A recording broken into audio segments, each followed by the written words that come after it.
On to the main topic then, Rob. Yes, drum roll, please. So, we are doing Penultimate Stories. Now, last episode, of course, we did sophomore stories. We talked about how does a Doctor's era get settled in and patted down with the second story after the big regeneration story. And then it was Mark from 42 to Doomsday who said, well, when are you going to do Penultimate Stories? Yes. And we both said, that's a really good idea. Let's just do that. Yeah, it never occurred to me at all to do it. Yeah, so I think what we're going to do is just run through the 12 stories that we have. And again, look at both, is it a good story? Did we enjoy it? But also through that prism of, can you see the end of an era coming? Does it help set up before the big finale regeneration story? And how does it all work in context? Absolutely. I'm really looking forward to this because there's some interesting stories in here. There is a real variety, probably a bigger variety than we got with the sophomores. Yeah, I agree. And I think that's partly a mix because we're going to see a variety. Some of them are literally just we're getting towards the end of the season. Have you got anything we can make? And some of them are very deliberately penultimate stories, and that's a really interesting mix. This time we've agreed I'm going to do the odd-numbered Doctors and you'll do the evens, which means I get to kick us off with one of the more unusual on this list, in fact, which is William Hartnell's The Smugglers. Yes, indeed. A very forgotten story. I listened to this on audio and we actually discussed it on the podcast, probably getting towards a year ago now. It's an interesting story in that it doesn't have any sort of foreshadowing. It's not set up as a penultimate story from William Hartnell. In the same way the 10th Planet almost isn't really a regeneration story, it's just a Starman story with a regen on the end in some ways. You know, although there's a bit of seeding. Anyway, we're not talking about the 10th Planet. But I said last episode that Patrick Troughton's sophomore story, The Highlanders, was an incredibly safe story to get his era sort of going and reassure viewers after the big change in lead actor for the first time. And I think The Smugglers is the mirror of that. This is a very safe, traditional Hartnell historical. It's a good story. I like it. There's a nice little plot there. It's not a great story. It's not a world-changing sort of story. But it does get everything very, very safe. And what it does do is ensures that we're very familiar now with the new companions, Ben and Polly, because they're the ones that have to carry us through as we change the lead actor. So it is a very good showcase for them and putting them in a really traditional Doctor Who story. So we go, yep, we get them. They're the companions doing what companions do in a story we're used to. And then we can just completely throw the audience out by changing the lead actor in 4 episodes' time. So effective in that sense, but it's also very standalone. And let's face it, very forgotten. Yeah. The story itself, Dave, is unremarkable. I mean, you know, mistaken identities, people get accused of murder, you know, and all that. It's very, very straightforward. And coming after something like The War Machines, where the Hartnell Doctor's in swinging London in the late 60s and so on, it does feel like a step back in time, quite literally, as well as figuratively. I remember this first as a Target novel back in about 1988, I think it probably would have been. Yeah, thereabouts, yeah. Oh, good grief. The latter end of the run, definitely. That's like over 30 years ago now itself. That's crazy. And it's always hard to judge stories like this when you read the novel first, and the story itself only exists as just a few tiny clips and some audio. I mean, I guess your mind fills in so much, and it's sort of hard for me to judge it like I can judge most of the other stories here, probably apart from the Space Pirates. If I had to throw a score on it, Dave, it's probably 6 out of 10 fair. If that, maybe it's a 5 out of 10 for me. And I'm probably only saying 6 out of 10 because I'm a sucker for historicals, and I love seeing pure historicals. Look, I think 6.5 is probably very fair. It's an interesting opening gambit on this list, but it's not the most interesting on this list by a long way. Oh, hell no. Which brings us to the Space Pirates, Dave. And again, another missing story. Well, I guess one episode remains, but it's a missing story. And doesn't it get panned by the fans, Dave? It really does. Yeah, I mean, I've never been really, really down on it, but I get why people don't like it. I mean, the acting and the accents are a bit over the top, but to me, this is still 60s sci-fi. It's Doctor Who maybe trying to be a bit Star Trek, perhaps, and I can sort of listen to it and, not be too put off by it, but it's not great either. It's probably a 4 out of 10 for me. Look, I don't have the dislike for it that other fans do. I have said a couple of times now on various podcasts, it really struggles because I think the weakest episode is the one that survives. Episode 1's very exciting. You have multiple raids on various different things. You set up the pirates, you set up the Space Corps or whatever they are, and then the Doctor arrives and everything happens, there's a big explosion, and then part 2 sort of like, okay, let's all calm down, let's sort of explain to the viewer what this universe is. You don't see the pirates in this episode, that's a problem. And the Doctor and his companions are just sort of stuck on board this satellite, locked in this room for the whole episode. Once you get to the end of part 2, again, the space pirates are back, you're back on the planet. There is a lot of, run around, capture, escape type stuff, but I do think it's the weakest episode, episode 2 by a long, long mark. It's not a great one, but I don't think it's bad as fans say. But let's face it, this is literally them having nothing to do at the end of the season. Famously, The Prisoner in Space was pulled from production at the very last moment for good reason. and this is, I think, is Terrance Dicks literally turning to Robert Holmes and going, mate, that Croton story you did was kind of okay. If I asked you to write 6 parts of something in a couple of days, could you do it? And Robert Holmes is like, yep, I'll do it. I'll take your money. And and the Space Pirates is what you get, followed by Terrance Dicks and Malcolm Holt going, cool, so now we need 10 episodes to fill. Like, that's where they were. So it's crazy times. Yeah, it's crazy times.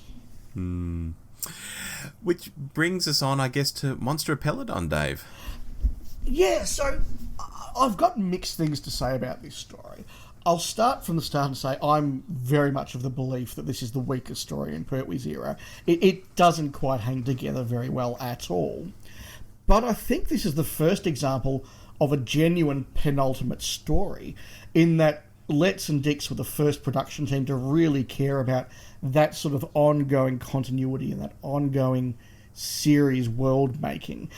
Insofar as, Planet of the Spiders is the first very deliberate homage to an era, to end an era. And I think they've got an eye towards that when they do the Monster of Peladon. We get to sort of start saying farewell to the Pertwee era by going back to a planet that, was in a very good story, and having that sequel, we get to see a couple of familiar characters, Alpha Centauri and Agador. And it's also looking at a few of the various sort of themes of the Pertwee era, that future universe, that future Earth Empire thing that we get in a lot of stories is sort of there. There is a sense of kind of doing a bit of a lap of honour here. It's a shame it doesn't quite work. The other thing that I think really defines the Monster of Peladon, though, is this is the story that was being made at the time when Pertwee's retirement from the role was announced. So this is the story where he is starting to separate himself personally from the cast and crew and getting ready to make that. But it's also the story where the fan mail started to arrive saying, please don't go.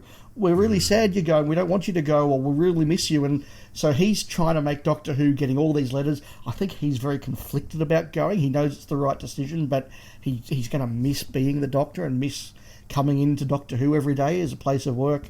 And that, I think, does come through in his performance.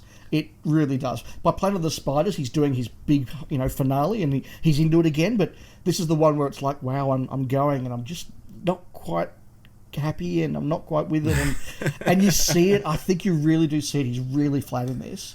So stylistically, they're going for a penultimate one, and it works there. But also just from an emotional, personal point of view, you really feel that this is Pertwee's penultimate story as a man. No, I agree with all of that. For me, I just want to say, good grief, here we are, another penultimate story, another stinker. People will tell you that Curse of Peladon is a delight. I'll tell you that too. I think it's great. It zings along, it's short, it's fantastic, but Monster has always felt like filler to me. I think this is easily the worst story of the season. And definitely in the bottom few Pertwees of all time. I think it's just sucky, Dave. I think it's boring. It just drags on and on and on. Doesn't really do anything new with what we already had in Curse of Peladon. I I've never liked this. This is 5 out of 10 for me. Oh, that's generous. The other thing as well is that the money's clearly running out, and they're clearly putting a bit aside for Planet of Spiders. Yeah. And so, I mean, even down to the point of, okay, Barry, we've got the Ice Warrior costumes out of storage. Some of these haven't been used since the Seeds of Death. They're looking a little bit damaged, and the paint's coming off a bit of them. Have we got the money to fix them? Nope. Okay. So we're looking to get Agador's costume out of storage. It probably needs a bit of a remake. Have we got money? Nope. Okay. I want to do a few things with the sets, but it'll cost. Nope. Nope. There really is this feeling of like Doctor Who's always cheap, but this really feels and looks really cheap. The lack of money does show on this one. Something shocking. Yeah, it really does. But we jump forward now to the Tom Baker era and Keeper of Traken, and can I say, at last, a good penultimate story. I have always liked this one, Dave. Tom's last season just has this mood of being the end in one sense, yet other aspects like the titles and his costume are really fresh. It's like this new old show. I'm not saying anything new or profound here. I just love that vibe. And Traken itself seems like such an interesting place, and Melker always seemed quite bizarre to me that they have this calcified thing out in the paddock. I think this is a good, solid 7 out of 10, but doesn't Tom look tired in it? Talking of Pertwee being sad about leaving, Tom looks tired here, Dave.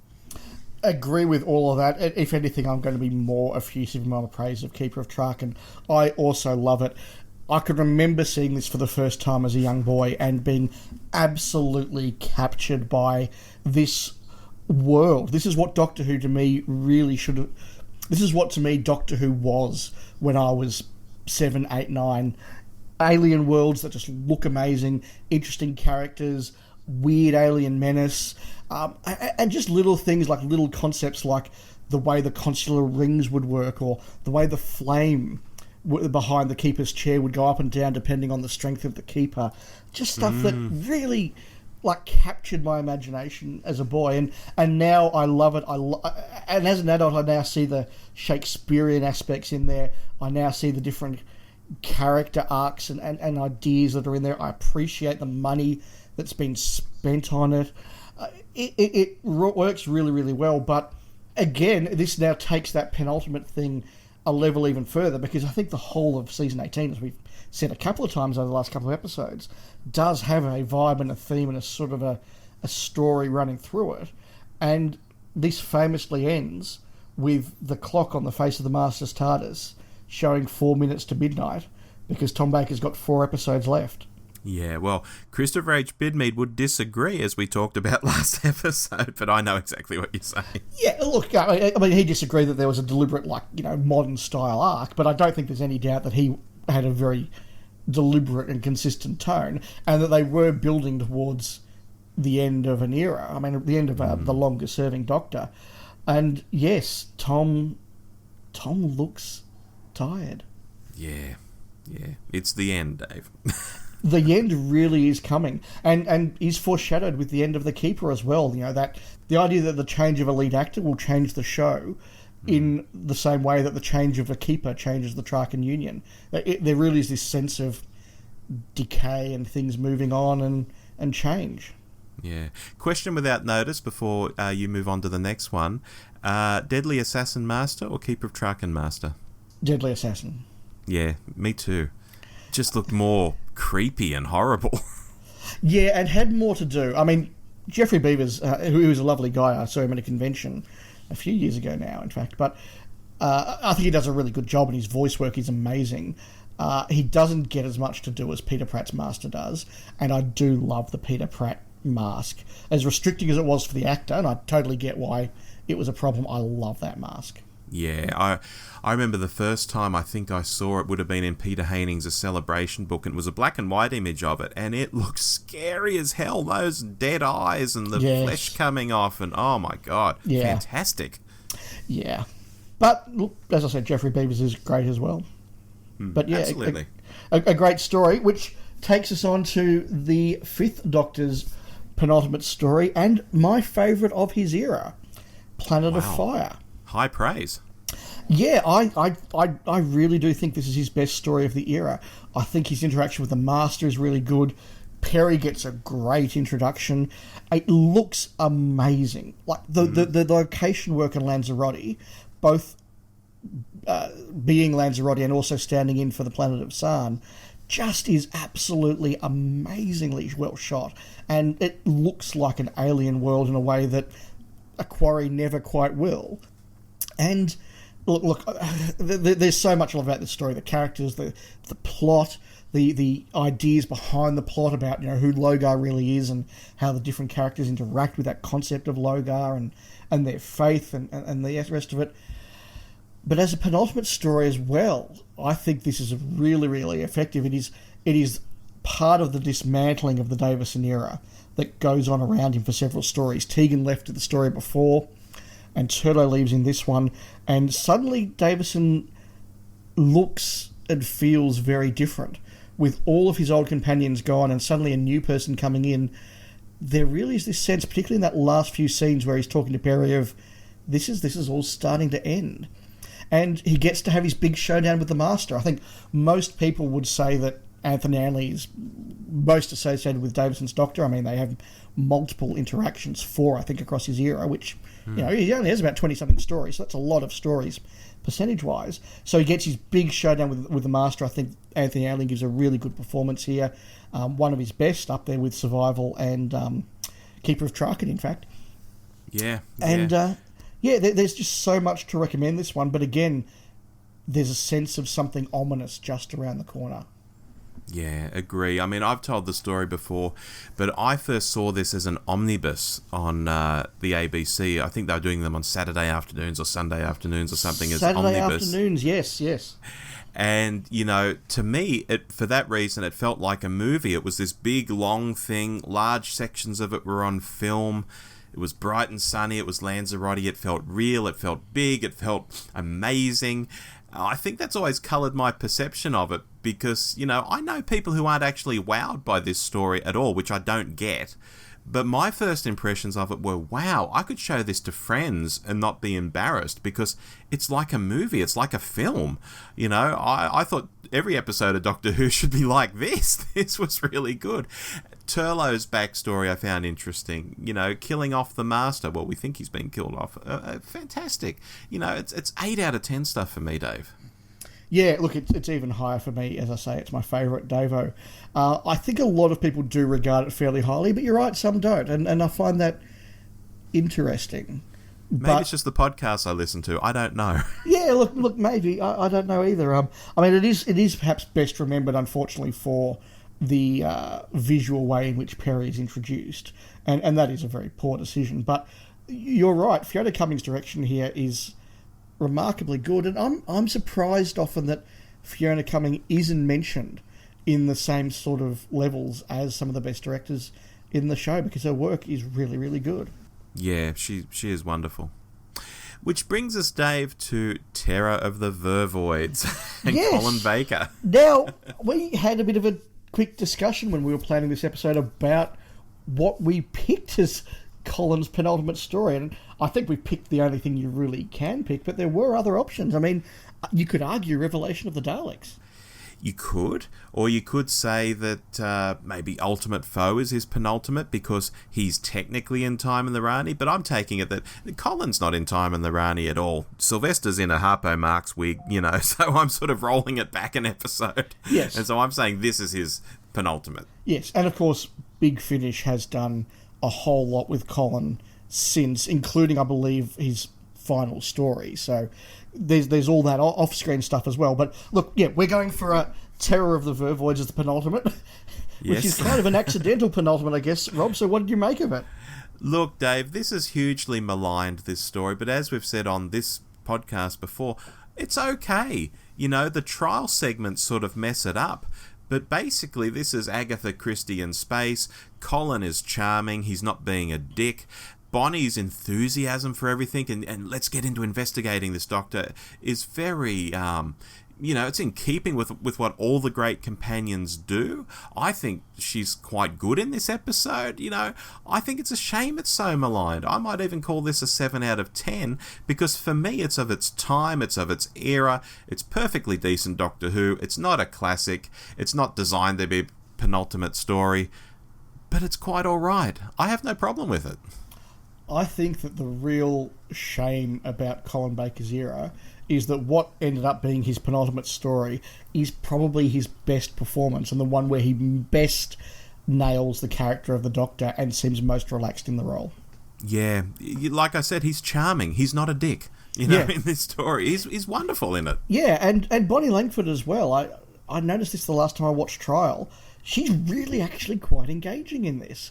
I don't think she works quite as well with Sylvester's Doctor. I don't think she quite balances her performance right in some of those stories. But in this one, she's really good. And after Tegan, who never quite wanted to be with the Doctor and was complaining a lot, and Perry, who just had a horrible time in the TARDIS and you just wondered why she stayed, to have this companion who just gets on with the Doctor and is really excited about a new adventure and exploring the world in the way that we as fans and viewers are excited and want to explore these new alien worlds. She's now doing what we want companions to do. It works really, really well. I love this story. I think it's possibly my favourite of the Colin era. I couldn't say that as definitively as I can say about Planet of Power. That's a big call, Dave. Yeah, and I'm not making it. I'm just saying maybe I could make it. I do absolutely though think it's Colin's best performance, and it's just such a shame that this turned out to be his penultimate story. It's not meant to be. He's just really good. It's a signpost for a future that never happened. Well, it happened on Big Finish, I guess. Yeah, absolutely. But no, it's kind of just a bit sad when you think about it in that sense. Shall we move on? So another one where we had to decide what we would actually call the penultimate story is the Mccoy era. Now, I was very tempted to, again, as a fan of the Virgin books and someone who went through fandom in that time, to say it should be Lungbarrow, which was the final Sylvester McCoy new adventure. And again, as far as we were concerned as fans at the time, these books were the new series. We were watching to see what the new titles were and who the new authors were, and this was sold to us as, hey everyone, we're releasing Sylvester McCoy's penultimate story, and this one finishes with him being sent off on his mission that he's on at the start of the telly movie. Yeah. So, and it is designed to wrap up the Cartmel master plan and do all of those things that they would have liked to have done on screen had they had more seasons. So, a shout out to Lungbarrow, which is designed to be a penultimate story and does it really, really well. Of course, McCoy's actual penultimate story is Survival.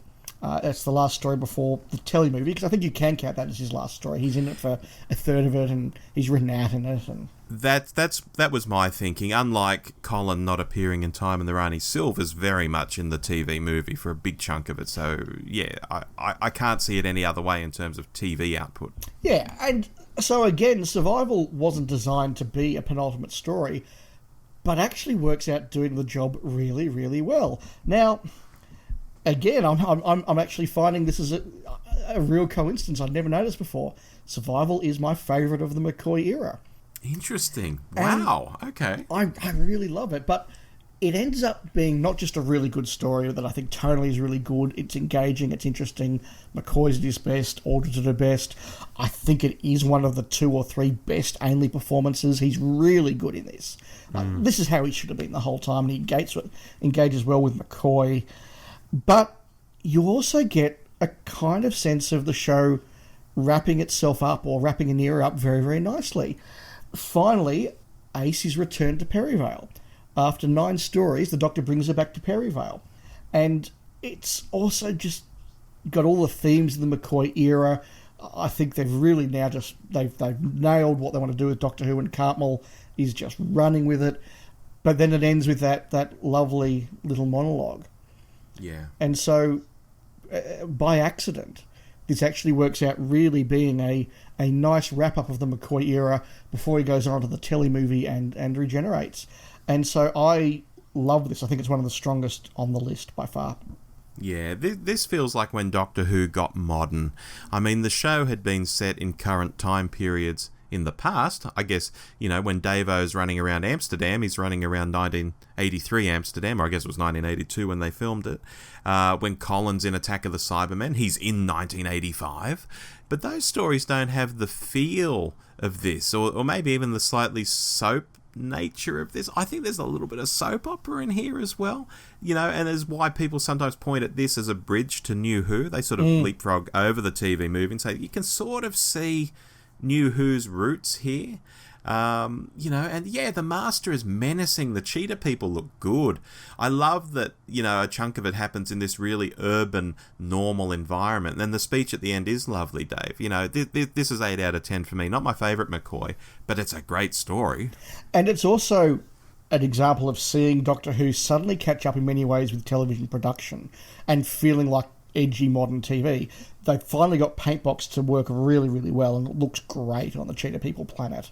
The music there, I mean, I've mentioned before, I think Dominic Glynn is possibly the best, story for story, the best composer of the series, and the work he does here feels modern and edgy. You've got an electric guitar in a Doctor Who story. Like, that just, at the time, that was just like, wow, they don't do this.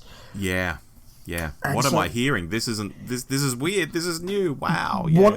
I can remember that first scene where the Doctor arrives on the Cheetah planet, and you've got all the Paintbox stuff, and you've got all the visual effects, and the guitar theme, and the skeletons in the foreground. I just thought, what am I seeing? This is different. And you're right, it is a bridge into the new series like that. So I think it's a great story, and as a way to wrap up the era, and in fact to wrap up the classic era, let's face it as well, I think it just does an amazingly good job. Yeah, and it still makes me wonder what if there was another McCoy season, what would it have looked like, how would it have felt? We get a bit of a vibe from the Big Finish audios that were made many years later, but I just would have loved to have seen that, Yeah, given what we've just said about Survival. Yeah, it's like Colin being cut down, just as you nailed the role. I think Doctor Who was cut down really as the McCoy era was really kicking goals. Yeah, agree. Which brings us to the 8th Doctor, Dave, and this is a very cloudy sort of area. This is, there is no real penultimate 8th Doctor story to my mind. We can talk about the Gallifrey Chronicles, which was quite a decent Lance Parkin novel, with a very ambiguous ending. It was written long before Night of the Doctor, of course, so you'd have to wonder how he'd go from jumping into the Vor Hive with fits and tricks at the end of the Gallifrey Chronicles to ending up in the Time War. There's too great a distance between those two things to sort of really fill it in properly. I guess that's where Big Finish comes in some ways, but his Big Finish stories just go on, and unlike Colin, who, you're quite right, has done literally the last adventure for Big Finish, that was the name of his last adventure, I don't think there's any equivalent McGann story yet. Maybe the Time War stories will sort of push him in that direction and leave him butted up against where the Night of the Doctor starts. I don't know. So this is like, do we talk Gallifrey Chronicles? Do we talk stuff on Big Finish that isn't really penultimate? What do we do, Dave? Or do we just talk about the 8th Doctor being a pretty good Doctor? I don't know. Look, I think all we really can say is that obviously the 8th Doctor's era is a very small era on screen. If you literally just go with his on-screen appearances, his penultimate story is also his opening story. So, yes. It's very hard. He's had all these different eras. He's got his on-screen era, he's got his BBC Books era, he's got his Big Finish era, all of which sort of go off, as you said, in different tangents. And I think, unless you really try very, very hard, aren't compatible with each other. And I think that's just where the 8th Doctor is. I don't think we can sort of pretend there is a through line that ends with a penultimate story. Yeah, Moffat got him to name-check some of the companions in that line during Night of the Doctor where he just runs through a few names. It's that strange line where he goes, blah, blah, blah, blah, blah, I apologise. he really overemphasises apologise. And but yeah, they don't really fit together that well. No, it's nice that they reference, but no, they don't. Yeah. Shall we move on? So we're back now to something that we spoke about earlier in our list. And we're doing that when we discuss Boomtown for the Ninth Doctor. And that is that sense of, okay, we're getting towards the end of the season, a couple of stories have fallen through, we just need to get something out there, and we need to make it as quickly and as simply and ideally as cheaply as possible, because a lot of attention's going to go into our final story. And I think this is a good point, Rob, to reiterate something, which is we made the decision that we would call two-parters one story. Yeah. So therefore, we are calling Boomtown the Ninth Doctor's penultimate rather than Bad Wolf as part one of that two-part story. Because, I mean, that is his finale, and so this is his penultimate. That's the way we've decided to go. Yeah. So Boomtown, was written by Russell T Davies just to fill that slot so they could get to the finale. I'm not a fan. I think that the silliness quotient with the Slovene, both here and in World War III, just is a little bit high for my personal taste. I get that it's in the sweet spot for the personal taste of other people. I'm very cool with that. It's just not something that quite resonates for me. And this one, I think it is a little bit of a nothing story. I think where it's got a good reputation, that really hinges on the one scene, which is that dinner scene between the Doctor and Margaret Slovene, which is a very well-written scene. Again, it's a little silly and a little... My suspension of disbelief just isn't strong enough to make it work, but I totally appreciate what's going on. I totally appreciate the acting. As a penultimate story, though, serendipitously, it actually works out quite well. It works out in a practical sense because this is the story that shows us the Doctor and Jack and Rose all travelling together as a team so that they can work as a team in the finale the way they need to. It's the story that introduces what's going to be the Deus Ex Machina device that forms the conclusion of the next story and the Doctor's regeneration and the end of that era, which is, of course, the heart of the TARDIS. We see that foreshadowed here. And we also get to see the Ninth Doctor being very relaxed in his own skin. Yeah. Which I think sets him up nicely for the decision he has to make in his finale, where he once again has to make a choice between destroying everything so that he can destroy the bad thing, and this time says, no, that's not who I want to be. We see him relaxed here, and it's a really good Eccleston performance. I think there's a lot to commend this as a penultimate story, whether you enjoy it or not. As I say, it doesn't work for me, it works for others. But in that sense, I think it actually does work amazingly well for something that was just thrown together by RTD to fill a slot. Yeah, I felt really let down by this one the first time I watched it. I didn't like the Margaret Slovene character at all. I didn't like the story that much. I did always think there was something about that, cafe restaurant conversation between the Doctor and Margaret, but it never sold me on the whole story. But you know what, Dave? Repeated viewing of this has really brought the story up for me. I think it's like about a 7 out of 10 at least. Mickey and Rose are like this dysfunctional couple. Like, they even talk about getting a hotel room at one stage, and you just think, I've never heard that in Doctor Who before. No. Oh, that's different. That feels very real all of a sudden. And Captain Jack is very Captain Jack, and I think it's not too bad. The TARDIS turning Margaret back into an egg is a bit hokey, but I tend to go with it on the whole now. It's not a great story, but yeah, I like it, and I think you're right. The Ninth Doctor is really settling into things, and it is almost the calm before the storm, maybe. Yeah, I think it is. I think it's the nice little adventure you have before the big, dramatic finale. And as I say, in that sense, it works. I think you're right, Rob. If you buy into the tone of what this story is, it works really, really well. And I just haven't quite bought into it yet. But maybe...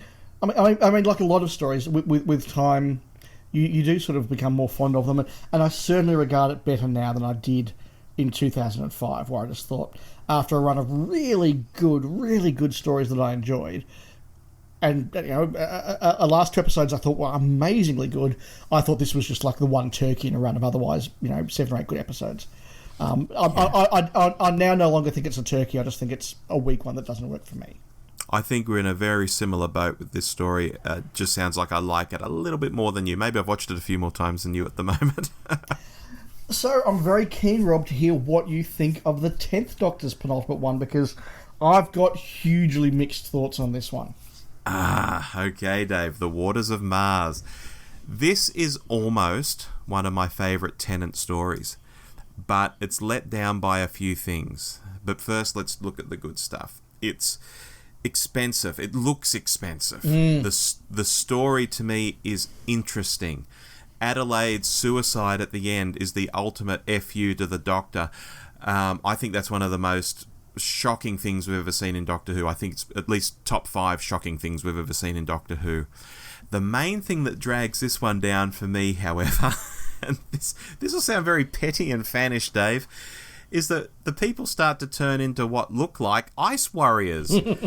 They have scaly mouths, and the fact they're on Mars, it all makes sense, except they're not ice warriors. And this annoys me so much, that these mutations could have taken these people in any direction, and yet they mutate into something like a creature from this planet, yet have nothing to do with those creatures. It just annoys me so much, Dave. I don't know if it's an OCD thing or what, like I need these people to be ice warriors, but when they get those green scaly mouths and aren't ice warriors, it drives me crazy. Anyway, we get away from that. That's very fannish. The way at the end the Doctor goes from Time Lord victorious to being so shaken also feels a bit too quick for me.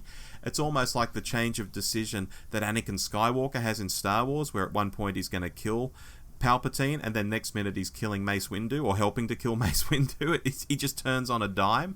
Here, I think I would have loved to have seen Tennant go into his final story as really cocky. I'm Time Lord victorious, nothing's going to get me. You say I'm going to die, I'm not going to die. I wish he'd been more like that. Instead, he's all, I'm Time Lord victorious, and then, he's let down and shaken by the end of the story. I just think that happens too quick too. So there's a few things that bother me about this story, but I do like it very much. It's probably a 7.5 out of 10. There's a lot there you've just said, Rob. Thank you very much. This is unquestionably a story that was written to be a penultimate story. There's no doubt about that. It is very well designed in that sense.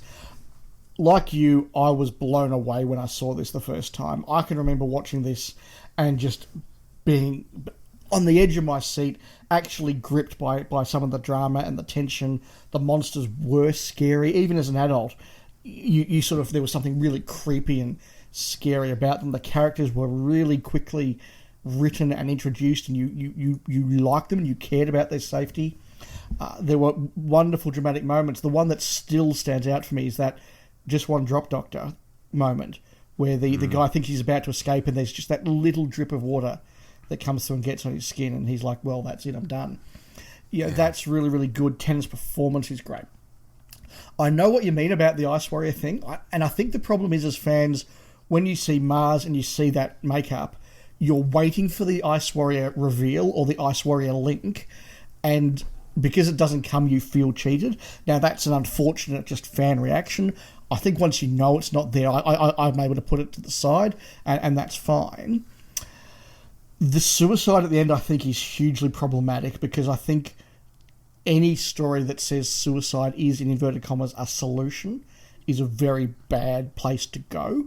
It is, however, a very dramatic place to go. And yeah, I remember watching that again for the first time and just being like, wow, this has really gone somewhere dark and really escalated this sort of stuff. The big problem I have is not with the Waters of Mars, it's with what comes next. We've just set up the Doctor having had this massive moment of failure, this massive moment where his ego has just had horrible consequences, and all of this arrogance that's been building up, frankly, for his entire era, has been punctured, and none of it is picked up in the next episode. None of it is built upon in the finale, and in fact, I think his finale is pretty terrible from go to woe. I think it's actually awful in so many ways, which is a shame, because Waters of Mars is so good, and you're right, if across all of these specials, there'd been a better sense of that transition from the Time Lord victorious wanker, which I just could not stand, to him getting his comeuppance and that having to really, feed into the regeneration would have been amazing. Instead, it's kind of all done in one story, which makes for an amazing story, and that makes for an amazing penultimate story, but it doesn't link to the finale, which kind of means it fails as a penultimate story in some ways. So are we differing here? You would have liked to have seen him punctured, his ego punctured at the end of this story, and then go into the next story with that theme carrying on, that his ego's punctured? Because I would have liked him to have gone into the next story just as an egomaniac, and maybe had it punctured in the next story. That I think is where we're disagreeing. I think that it had to be punctured here. This was the way to do it. But let's see the consequences of it next story. But I totally see where you're coming from, and either would work better than puncturing it here and ignoring it in the next one, which is basically what happens. Yeah, I mean, think of that Peter Capaldi story where he comes in playing electric guitar on a tank, and that just didn't feel earned. It felt weird. I hate that scene. If Tennant came into his final story playing electric guitar on a tank after being the Time Lord victorious in this story, I would have totally bought it. It would have been like, oh, here comes the egomaniac. Do you know what I mean? Yeah, absolutely. I totally get what you're saying, and it's a really good, and I think it would work perfectly well. I would go in a different direction, but as I say, they're both better than what we got, I think. And it's a shame. Look, I agree, this is one of Tennant's best stories, and in terms of being memorable, I think it's way up there for the whole era of Doctor Who. This is a very memorable story that I just sits in my mind very visually, and I can remember the feelings when I was watching it. Yeah. Shall we move on? We should. So, Matt Smith kind of gets, well, I was going to say kind of gets a bit of a bum steer with his penultimate story, which is an odd thing when you consider that his story is the wonder that is the Day of the Doctor. I say that it's a bum steer because his penultimate story isn't really about him. Yes, he's the star of it, but he's the co-star with David Tennant, who suddenly is back, and that's great, and they work well together, but it takes a lot of the limelight away from Smith, as always happens in multi-Doctor stories. You've got John Hurt as the conceit that is the War Doctor, and often stealing scenes and taking away more from Matt Smith.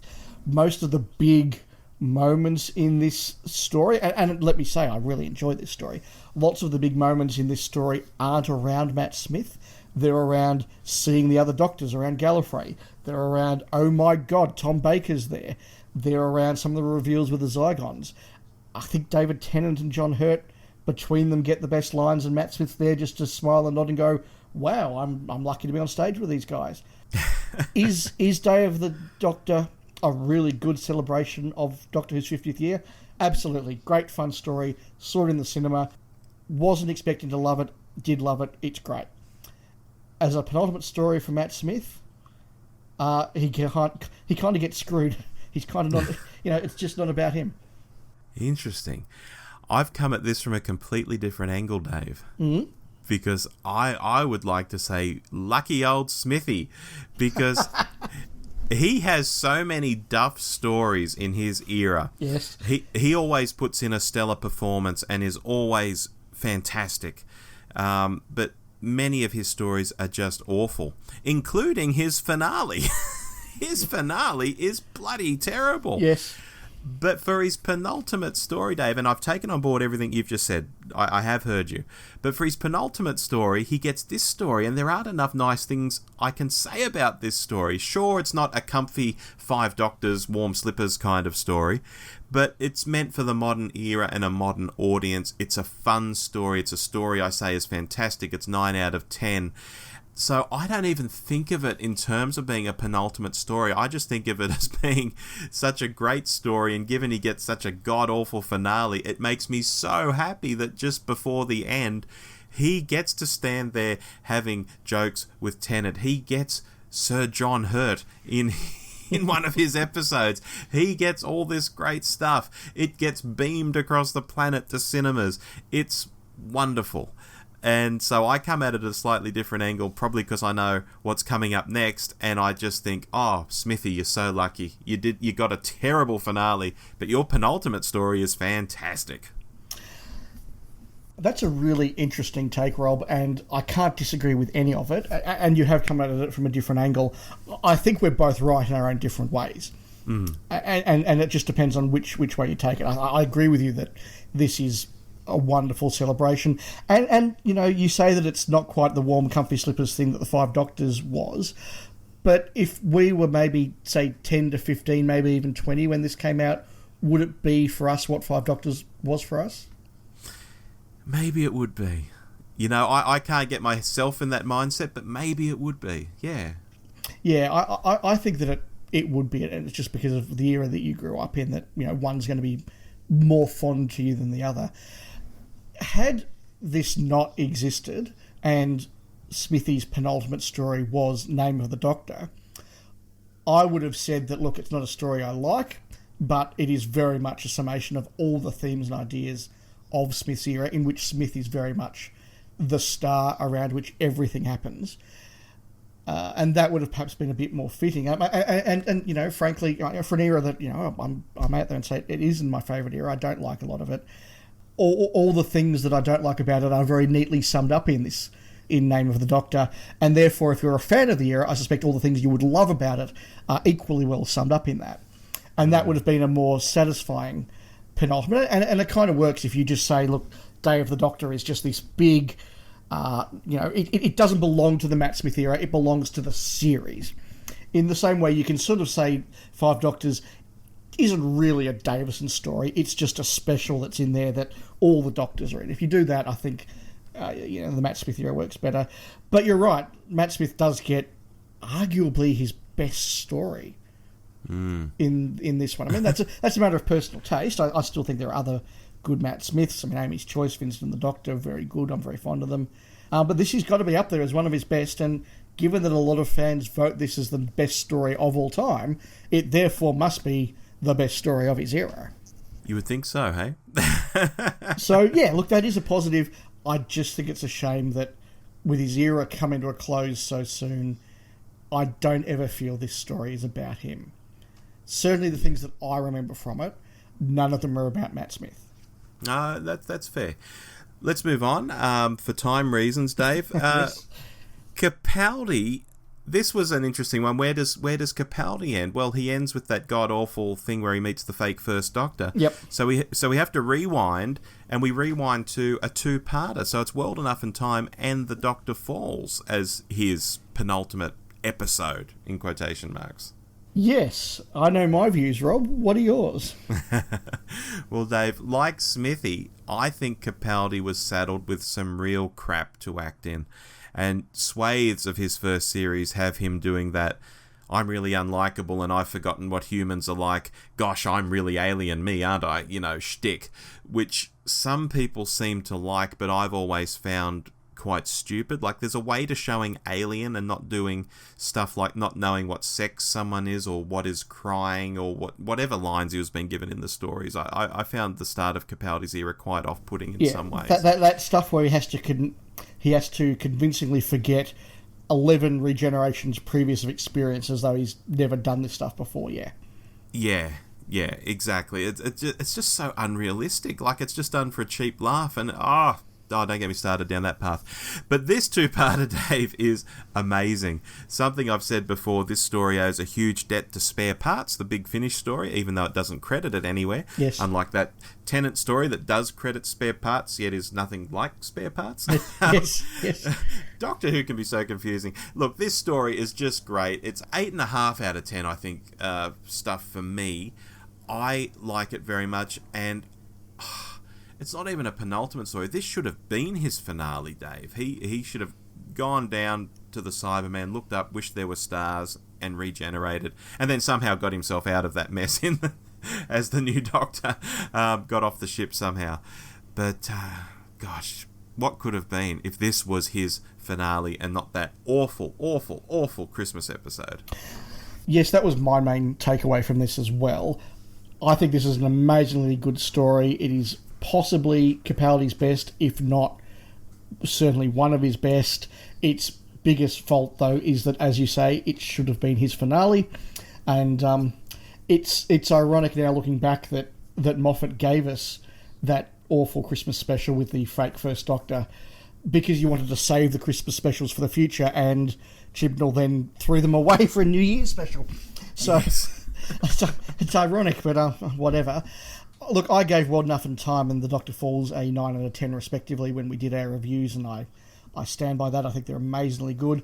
I still say that Series 10 of Doctor Who, that last Capaldi season, is one of my two favourites of the new series. And you know, it's Season 1 and Season 10 of the new series, then Daylight, and then my third, fourth, fifth favourites. I just love those two way above all the others. And it built towards this really, really well.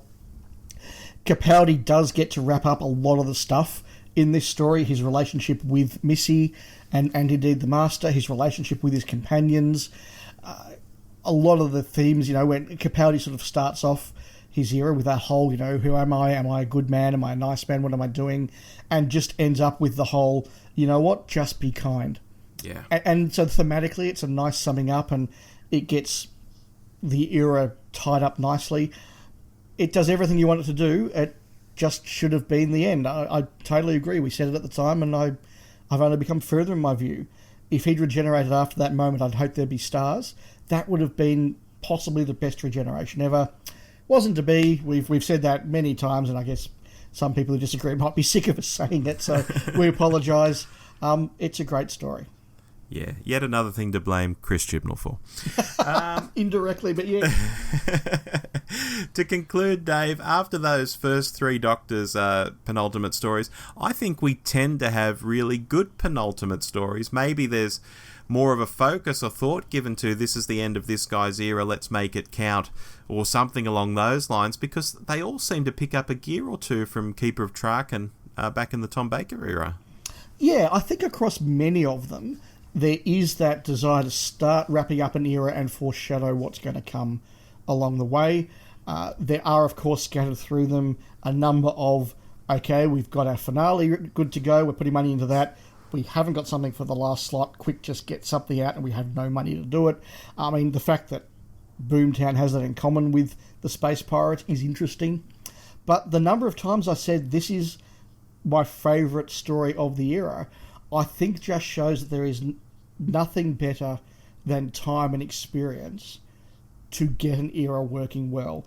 And that the longer an actor plays the role, the longer that a producer makes the show, the longer that a script editor or a showrunner writes the show, the better they're going to get. And therefore you do get these really strong stories right towards the end of all of their eras. I think that's only natural. And if I can come back to a point we've made several times over the last year on our show, Rob, that just, I think, demonstrates that whatever you say about Jodie Whittaker's first series, which, you know, we didn't hate, but we weren't fond of either, there is every chance it's going to get phenomenally better very quickly because all of these eras did. Yeah, and we've just got to sit back and let it happen and not prejudge. Yep, and by the time we get to Jodie Whittaker's era, whether that's in 1 year's time or 7 years' time, I don't know. Whenever that is, I suspect that her penultimate story will be far better than anything we saw in her first series, and you wouldn't expect it to be any different. Experience and practice does make things better. Absolutely. Just thinking back to my beloved Davo, you know, sitting halfway through his second season, could you have imagined anything like Planet of Fire or Caves of Androzani, you know, sitting alongside the sort of stuff that was coming out in his middle season? Yeah. Could you imagine Terror of the Vervoids being made when you're sitting there trying to get through some of season 21? I mean, it's a very different Doctor, it's a very different show. Could you imagine Survival at the end of Delta and the Bannerman? No. Not in a million years. Yeah, exactly. So I think that we have no idea what's around the corner for Jodie Whittaker, and this has kind of demonstrated that. But yeah, it's been a really interesting run through this set of stories, Rob. I've actually taken away more from this than I even thought I would when I was planning and preparing for this episode. Yeah, and I like the way how, you know, Jodie obviously doesn't have a penultimate story yet, but we've managed to end on a Jodie Whittaker note to tie it up to today. Yes, completely by accident, so that worked well. Well done, Rob. Pats on the back all round. Very good. Pats all round. Self-congratulatory podcasting. That's always good.